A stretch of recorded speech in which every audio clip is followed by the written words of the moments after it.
Long before modern maps, Earth created lakes that behaved less like peaceful bodies of water and more like traps. One spread across the ancient Amazon before the Amazon River even existed, and its swamps held 7 kinds of crocodilian at the same time. Another looked alive at the surface, while its deepest water helped preserve dead animals with extraordinary detail. One appeared only after a supervolcano emptied the ground beneath itself, and 2 glacial lakes stored so much water that, when their barriers failed, they changed landscapes and possibly the climate far beyond them. These were not oceans, they were lakes, enclosed worlds whose chemistry, predators, volcanoes, and ice could turn the water against everything around it. And the farther we go, the less familiar they become. The lake that preserved its victims. Around 52 million years ago, southwestern Wyoming did not look dry or cold. The climate was warmer, forests crowded the shoreline, crocodilians lived nearby, and a broad lake filled the basin now preserved inside the Green River Formation. Scientists call it Fossil Lake. If you stood at its edge, the surface might have looked almost harmless. Fish moved through warm water. Turtles, rays, insects, and birds lived in or around the lake. But the rocks beneath the modern landscape contain an unsettling record. Entire fish preserved on thin slabs, sometimes in dense groups, their skeletons still arranged as though the water had dropped them only moments ago. The reason begins with the lake's chemistry.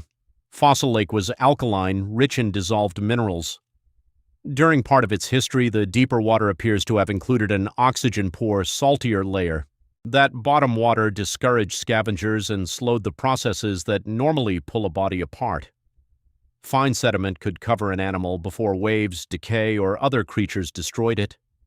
But preservation explains what happened after death. It does not identify a single cause of death. Some layers contain mass mortality plates, many fish dying during the same event.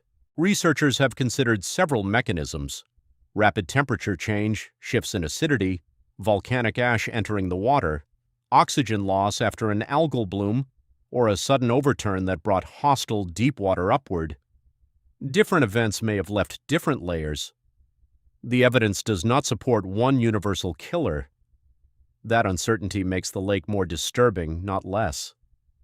Imagine a school of fish moving through clear surface water. Conditions change. Perhaps oxygen begins disappearing.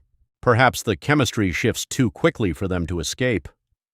The lake kills a group, carries it downward, and then the hostile bottom that made survival difficult becomes exactly what protects the bodies from destruction. Millions of years later, the victims remain more recognizable than animals buried on land. Fossil Lake did not simply contain life. Under the right conditions, it turned catastrophe into an archive. And in the next lake, the danger was not hidden in the chemistry. It was waiting at the surface. The crocodile wetland.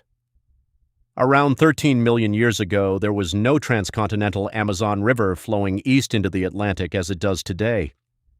Western Amazonia was occupied by the Pebas system, an enormous long-lived mosaic of shallow lakes, swamps, marshes, and slow-moving waterways. Calling it one clean, open lake would be misleading. It was a mega-wetland, repeatedly reshaped by sediment, changing drainage, and the rising Andes. And it supported one of the strangest crocodilian communities ever found. At 2 fossil bone beds in what is now northeastern Peru, researchers identified 7 crocodilian species living in the same ecosystem. That is the greatest known diversity of crocodilians found together in one place and time. They were not 7 copies of the same predator. Some had broad, blunt jaws and rounded teeth built for crushing mollusks. One small caiman, Natusicus, had a shovel-like lower jaw and may have rooted through the muddy bottom for clams. Morisuchus had an unusually broad, flattened snout and fed very differently from a modern crocodile. Other forms hunted fish, and large-bodied Purosaurus occupied the role of an apex predator. The water could be crowded with crocodilians, yet each species survived by using a different part of the same food web. Now place yourself in that wetland. The water is shallow and cloudy. You cannot see far below the surface. A movement in the mud might be a shell crusher searching for food. A narrow shape could be a fish hunter, and somewhere in the same system is a much larger caiman capable of attacking big vertebrates. Even the bottom water could be low in oxygen. The scientific description of these habitats includes dysoxic swamps and marshes, water where oxygen was limited, especially away from the surface. So the ecosystem combined poor visibility, unstable aquatic conditions, and an exceptional concentration of crocodilian forms. Then the world that supported them disappeared. As Andean uplift and sediment reorganized the continent, the Pebas wetlands declined. A river system increasingly drained eastward, mollusk-rich habitats vanished, and the modern Amazon drainage emerged. The specialized crocodilian community collapsed with its environment. The Amazon did not merely replace an older river, it replaced a lost water world. But some lakes were not erased by rivers. One was created when the ground itself collapsed. The lake inside a supervolcano. About 74,000 years ago, northern Sumatra experienced one of the largest known eruptions of the entire Quaternary period. Today, the place looks almost peaceful. Steep green walls surround a vast blue lake. An island rises near its center. Towns and farms occupy the shores. But Lake Toba fills a caldera roughly 100 kilometers long and 35 kilometers wide, a depression produced by multiple immense eruptions, including the climactic Young Toba event. Before the lake, there was a magma system accumulating beneath the region. During the eruption, ash and volcanic material were expelled on an extraordinary scale. As that underground reservoir lost support, sections of the surface collapsed into the emptied space.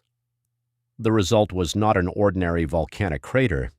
It was a basin large enough to dominate the landscape.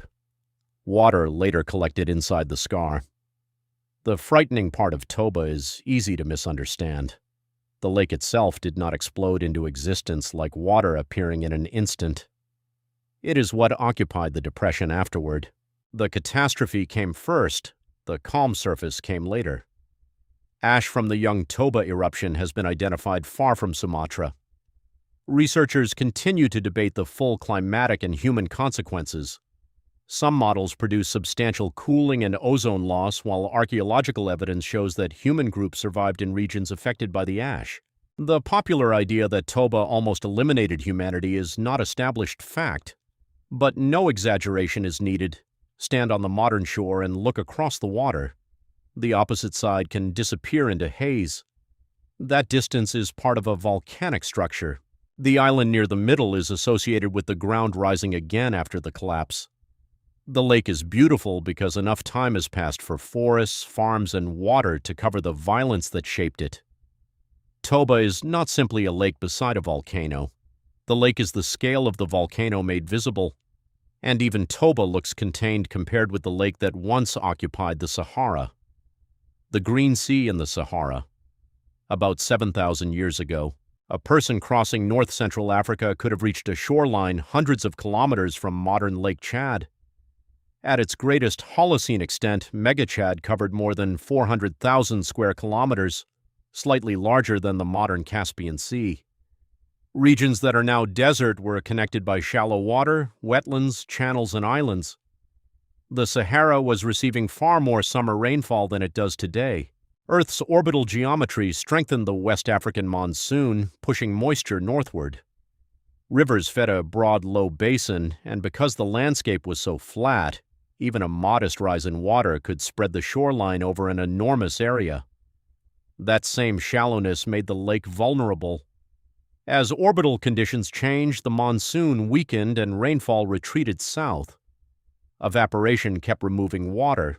The giant lake fragmented and shrank, leaving old beaches, spits, sediments, and shells stranded in what became desert. The transformation would not have looked like a plug being pulled. It was slower and more irregular, shorelines withdrawing, wetlands breaking apart, channels failing, and generations seeing water become mud, grassland, and eventually sand. The lake left one particularly strange afterlife. Part of its former floor lies in the Bodélé Depression. Winds funnel between nearby mountains and lift fine mineral dust from old lake sediments into the atmosphere. Some of that dust travels west across the Atlantic.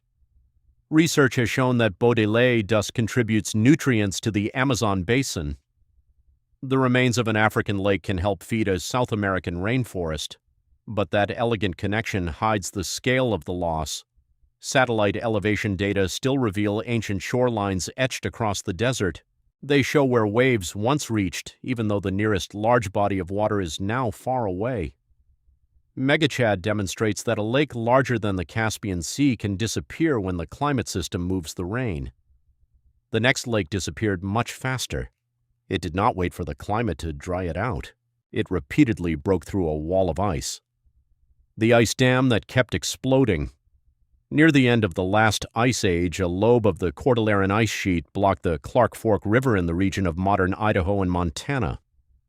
Water backed up behind the glacier and created glacial Lake Missoula. At maximum stages, the lake covered roughly 3,000 square miles. In places, it reached about 600 meters deep, held behind an ice barrier that could approach a kilometer in thickness. It sounds secure, a frozen wall on a frozen continent. But ice floats. As the lake deepened, pressure increased against the glacier. Eventually, water could begin forcing its way beneath the ice. Once a small passage opened, flowing water enlarged it, melting and eroding the tunnel. The leak accelerated until the barrier could no longer contain the lake. Then thousands of cubic kilometers of water escaped. Some reconstructed floods reached peak discharges of roughly 10 to 20 million cubic meters per second. Water raced across eastern Washington, stripped away soil, cut channels through basalt, moved enormous boulders, and temporarily pooled behind narrow passages. The flood continued toward the Columbia River and the Pacific. Then the glacier advanced or settled across the valley again. The dam returned, the lake refilled, and the process repeated. For decades, geologists argued over the scarred landscape of the channeled scablands because ordinary rivers could not explain it. Later evidence revealed not one impossible flood, but many.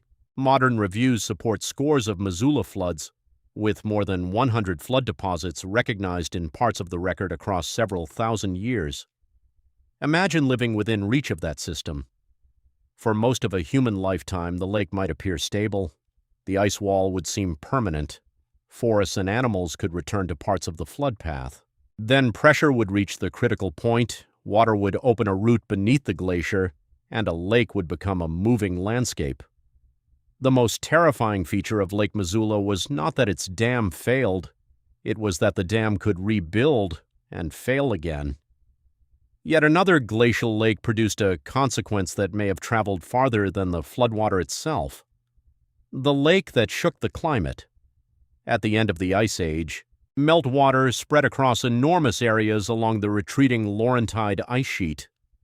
Over time, connected basins formed the Agassiz-Ojibway lake system across parts of modern Canada. This was not a small lake trapped in one valley. Before its final drainage, published reconstructions estimate a freshwater volume greater than twice that of the modern Caspian Sea. Its barrier was the collapsing ice sheet. Roughly 8,200 years ago, the remaining lake water found a route toward Hudson Bay in the North Atlantic. Geological evidence offshore records a major drainage pulse. Sea level studies identify a rapid rise close in time to the event. Then the North Atlantic region cooled abruptly. The leading explanation connects these events. Fresh water is less dense than salty ocean water. A massive pulse at the surface can strengthen stratification and interfere with the formation of deep water, weakening parts of the Atlantic circulation that carry heat northward. Paleoclimate records preserve a cold event lasting roughly a century and a half in the North Atlantic region. But this link requires careful language. Researchers agree that the lake drained catastrophically and that an abrupt climate event occurred near the same period. Many studies support a causal connection. Others find that the drainage timing, routes, ocean response, and contribution from the collapsing ice sheet were more complex than a single flood switching the climate off. It is a strong explanation, not a perfectly solved case. Even the cautious version is extraordinary. A lake formed by melting ice. The ice barrier weakened. Fresh water entered the ocean quickly enough to leave signals in marine sediments and sea level records. And the event may have disrupted ocean circulation far beyond the shoreline. Lake Missoula carved rock with moving water. Agassiz-Ojibway may have changed how the ocean moved heat. That is the true scale of prehistoric lakes. They were not passive blue shapes on ancient maps. Fossil Lake used hostile bottom water to preserve mass death. Pebas concentrated a record diversity of crocodilians in one wetland world. Toba filled the scar of a supereruption. Megachad spread across the Sahara and then became dust. Missoula repeatedly broke its ice prison, and Agassiz-Ojibway may have pushed an entire climate system. The lakes disappeared. Their shorelines, fossils, flood scars, ash, and climate records did not.